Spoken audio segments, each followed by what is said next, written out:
Hi, my name's Adam Chamberlain from Elite Pro Golf, and today we're going to talk about simple chips around the green and how we can save shots and get these simple shots up and down more often. And let's try not to take three from here. So how are we going to do that? Well, the thing is, you watch the telly and you see all these good players getting these shots up and down, but we don't really understand what they do that makes it so much simpler for them to play. So first things to understand is when we're playing a simple chip, we really want to get the club really upright, almost so you feel like the heel of the club is off the ground and the toe of the club's kind of sitting on the ground.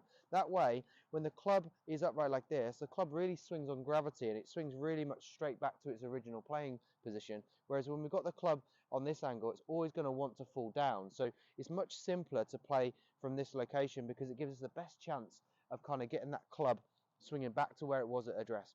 The other thing it does is, by getting the toe of the club on the ground, it really allows us to get under the ball a little bit easier because that toe of the club's lower to the ground, it contacts the ground a little bit easier, and it doesn't tend to snag in the grass too much. Okay, now from here, we're going to have the ball middle or slightly back.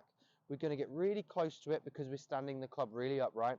From here, we're also got our weight on our front foot like this. So from this angle, it looks this way. I'm really, really close to it, and I'm like this. And from here, I'm really just trying to rock my shoulders back and through. And the club pretty much is going to go up here and down, up and down in a fairly straight line. Okay, it obviously has some sort of arc to it, just like your putting stroke does. But from considering that from a normal pitch shot, it's definitely more up and down. Weight is forwards, ball is middle, maybe slightly back. And then from here, all we're going to do is just rock the shoulders back and through.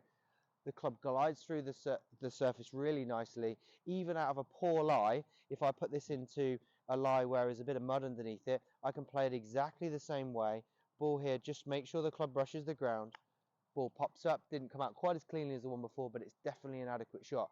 Now, if we can practice this, get used to the contact with the ground, brushing the ground as we're practicing it, you're going to be able to then start to judge the distance the ball comes out, make it much easier to get these balls closer to the hole and save some shots around the greens.